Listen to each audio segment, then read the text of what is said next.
Welcome to The Explainer. Today, we're unpacking a deeply emotional story. It's one that's going to completely recontextualize how we view parental sacrifice, the hidden burdens our parents carry, and the incredibly heavy price of pride. Let's get right into it. Okay, let's dive into this. I am scared of him. Please ask him to leave from here immediately. Go, monster, go away.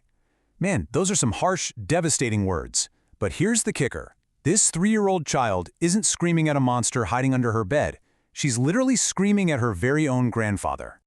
And honestly, the tragedy doesn't stop there. It brings us to a really compelling question. What on earth drives a son to deeply hate the man who's sacrificed absolutely everything for him? Today's explainer walks through the poignant source material of a family torn apart by a visible deformity, a son's blinding shame, and a secret that changes, well, the whole shebang. Section 1. A father's unconditional love. So, to really understand this son's profound shame, we first need to look at his father's quiet life in the small village of Srirangpur. The father, Eknath, is a poor laborer who is missing one eye, which gives him a somewhat deformed appearance. He lives with his wife, Sharda, and their only son, Raju. But rather than a happy home, it's pretty much a house filled with constant tension. You see, local children ruthlessly mocked Eknath's appearance. They actually refused to let little Raju play with them because of his dad. Because of this cruel social exclusion, Raju developed a deep, deep contempt for Eknath. I mean, it got so bad that Raju would literally refuse to eat his mom's favorite potato curry just to avoid having to sit at the dinner table and look at his father's face.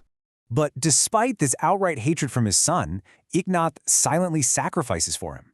Every single night, like clockwork, Eknath drops a single rupee into a piggy bank. He manages to save up 200 rupees. Now Sharda begs him to use this money to finally get an eye operation, to make his life easier, and maybe, just maybe, win back his son's affection.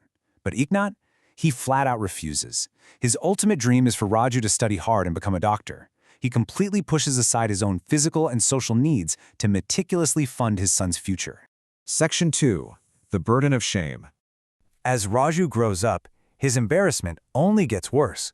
One morning, he leaves for school in such a massive hurry, just to avoid walking with his dad, that he completely forgets his tiffin, his lunch. Eknath, obviously worried his boy is going to starve, walks all the way to the school to deliver it. But instead of gratitude, he's met with absolute fury. Raju snatches the food and strictly forbids Eknath from ever coming near the school again. He's terrified his classmates will find out this scary man is his dad. Think about that for a second. Raju explicitly states he would rather go entirely hungry than be seen with his one-eyed father. It's a really stark look at the superficial, blinding nature of youthful shame. Let's move along and see how this builds, because over the years, this develops into a clear timeline of physical and emotional distance. Raju goes from his childhood in Srirangpur village to completing his engineering studies in a larger town, and eventually securing a great job and getting married in the sprawling city of Mumbai. And with every single step on this timeline, Raju pushes his parents further and further away. The immense disconnect between them during those college years is absolutely stark. On one hand, Eknath and Sharda uproot their entire lives and take on grueling hard labor jobs with a man named Somchand. Why? Just to save more money and ensure their son is eating well.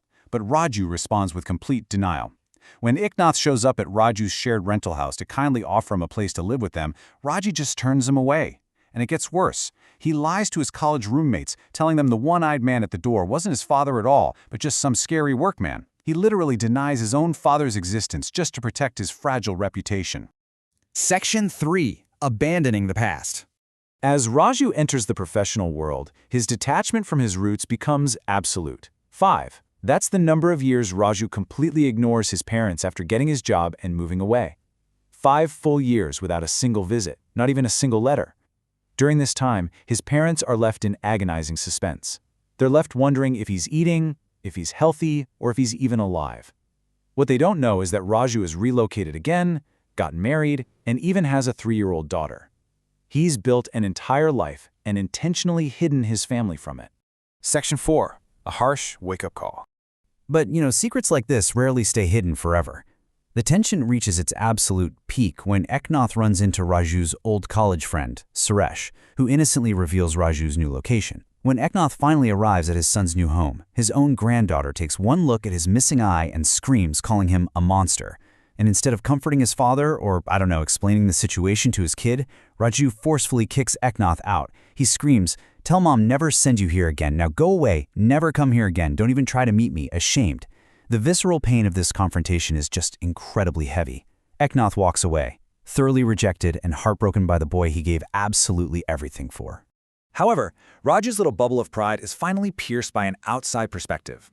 Sometime later, Raju goes to visit his old friend Suresh. Now, Suresh is an orphan, so he deeply understands the value of family. He's disgusted to learn that Raju is still harboring this childhood hatred over a missing eye. So Suresh delivers a harsh but super necessary reality check. He tells Raju, "You have parents, but you don't know their value.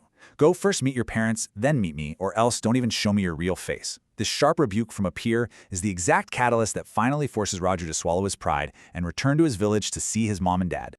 Section 5. The Devastating Truth. Raju finally travels home, hoping to right his wrongs, but the reality waiting for him is remarkably somber. When Raju steps through the door of his childhood home, he finds his mother, Sharda, completely alone. He asks for his dad, only to receive the most crushing news imaginable. Eknath died just 1 week after their humiliating, heartbreaking encounter in Mumbai. Sharda had to perform all the final rituals by herself because she didn't even have Raju's address. Raju's repentance is tragically too late. The chance to apologize, to hug his dad, to finally introduce him to his granddaughter with pride, that chance is gone forever. So the crucial point is what Sharda reveals next, the massive secret Eknath tucked to his grave. Let's really slow down here. When Raju was just 3 years old, a Gilli Danda accident destroyed his eye forever. Desperate to save his son's future, Eknath secretly donated his own eye to replace Raju's vision. For the rest of his life, Eknath bore that physical deformity and absorbed his son's resulting hatred completely in silence. Let the overwhelming weight of that tragic irony sink in for a second. The very deformity that made Raju hate his father was the literal physical manifestation of his father saving him from that exact same fate. It's a completely gut-wrenching realization that changes the entire context of the story. Raju was literally looking through his father's eye, while remaining completely blind to his father's love. Which leaves us with a provocative question. When we look back at the sacrifices made for us, will we see them with clarity? Or will we remain blind to the true cost of love until it's too late? Thank you for joining me for this explainer. Reflect on the invisible sacrifices of the people who love you, and I'll see you next time.